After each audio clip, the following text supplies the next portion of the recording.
प्रियांशु जी पत्नी को छोड़ने का मन नहीं कर रहा है। आइए बहुत तरीका से हो हलही में भइल बात सोती हमरो गबना खेले खाती दे हले न गोदी में खेलबना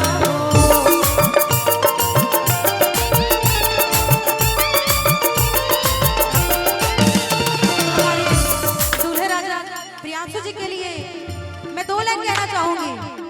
फिलहाल तो इनकी नई नई शादी हुई है, पर 2 लाइन में ये कहूंगी कि प्रियांशु जी आप जहाँ कहीं भी जाएं आपका मंगलमय हो, आप जहाँ कहीं भी जाएं आपका मंगलमय हो।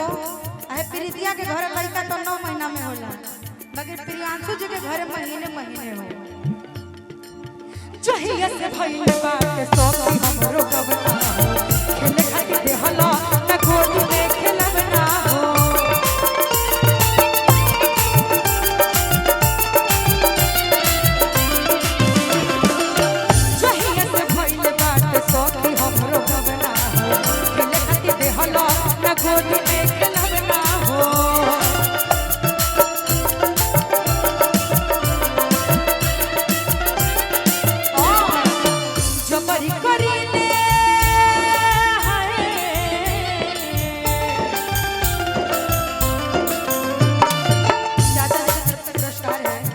जबरी करेले तब भी हमसे रूठेला, जबरी करेले तब भी हमसे रूठेला।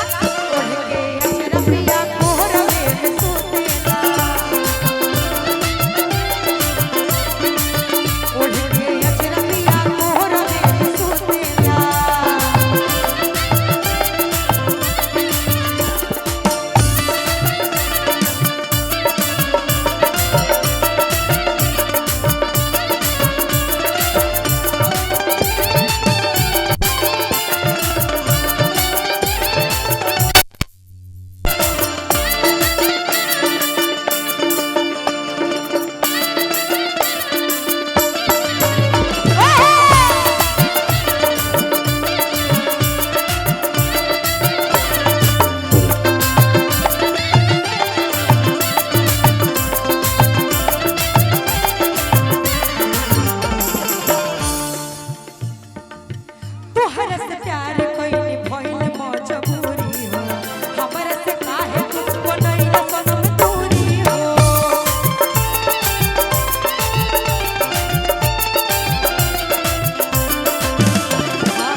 तोहरी प्रीतिया में दिलवा हमर लूटेला, तोहरी प्रीतिया में दिलवा हमर लूटेला।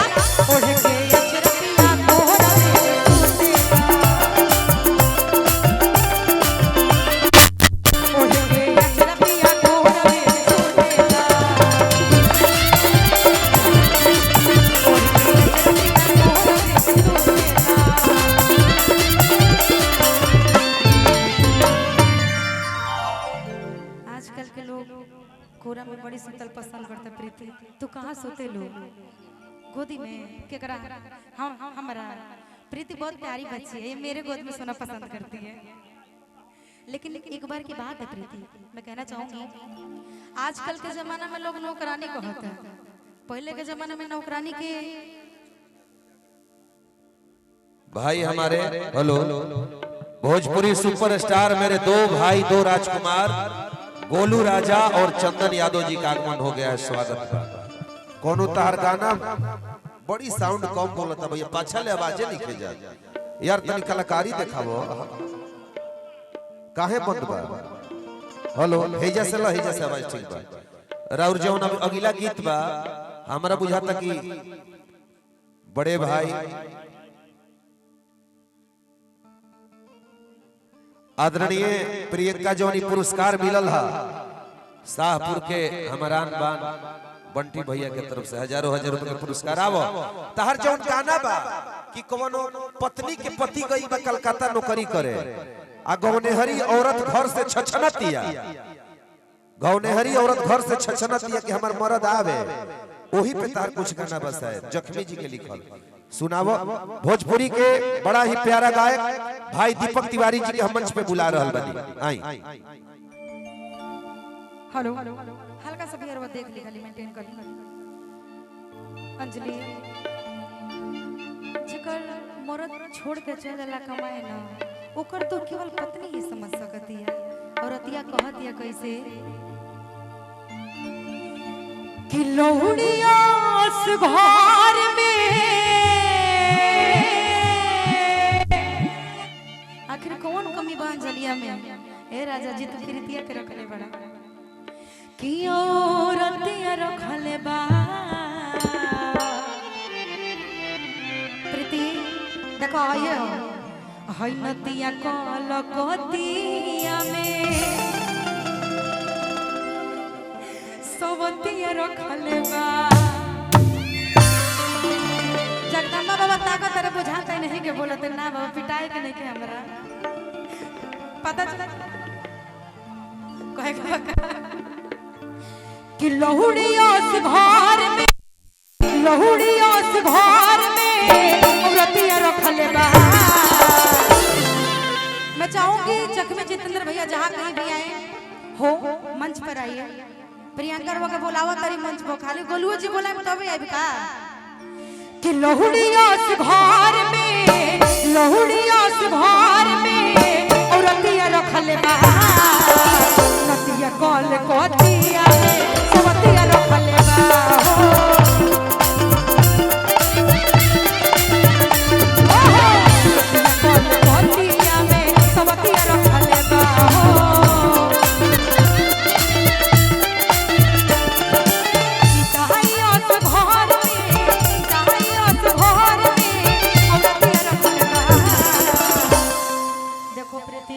अभी आपको सौतन का रोल दिया गया है, आप कृपया दूर रहो।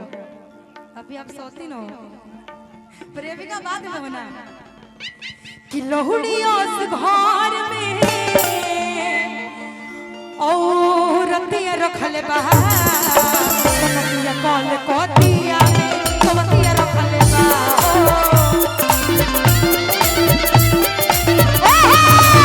नतिया कल कोतिया में सोवतिया रखले बा।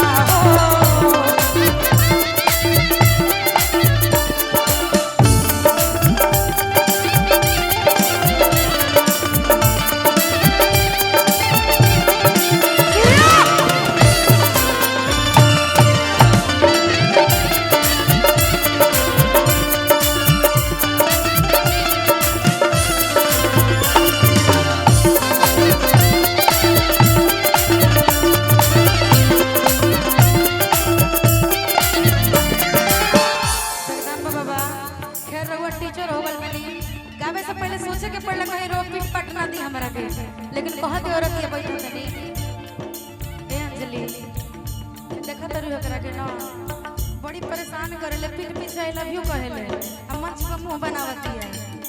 कहतिया जगदम्बा बाबा जितना कमाला सो के करे के देवेला, लेबो को के सेवा मना एक करे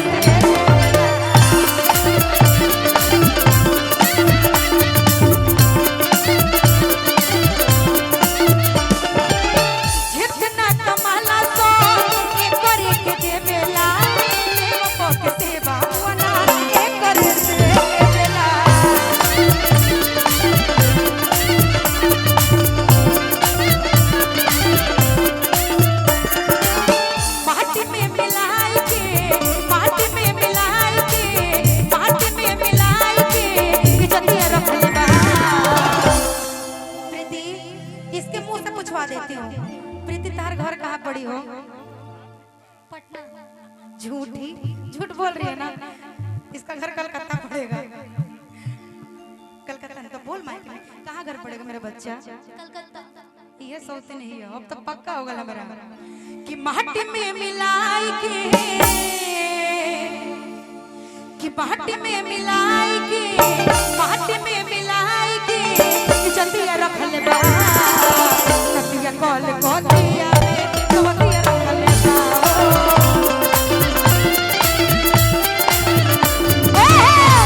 कॉल कोतिया में सवतिया रख ले बा किसी डिस्को में जाए किसी होटल में खाए किसी डिस्को में जाए किसी होटल में खाए कोई देख लेना हमें यहाँ चलो घूम के आए चलो इश्क लड़ाए चलो इश्क लड़ाए चलो इश्क लड़ाए चलो इश्क लड़ाए चलो इश्क लड़ाए चलो इश्क लड़ाए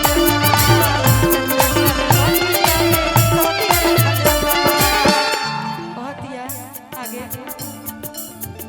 जना मेहरारू के पता चल जाओ कि हाथ में सुघर सौतन भी है ओकरा कौन अटकी बेचारी अंजलिया के हाल हम समझतनी कहतिया का चुप अंजलि चुप अटके लयोन नहीं टेंशन रह जाला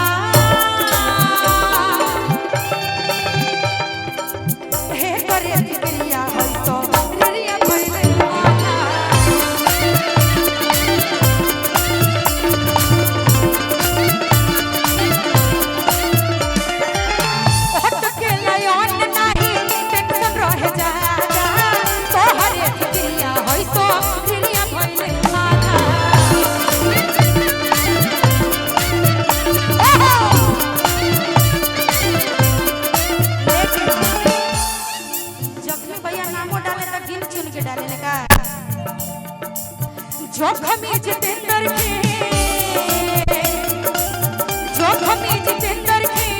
जोखमी जितेंद्र के परतिया रखना बाबा तनतिया कॉल कोतिया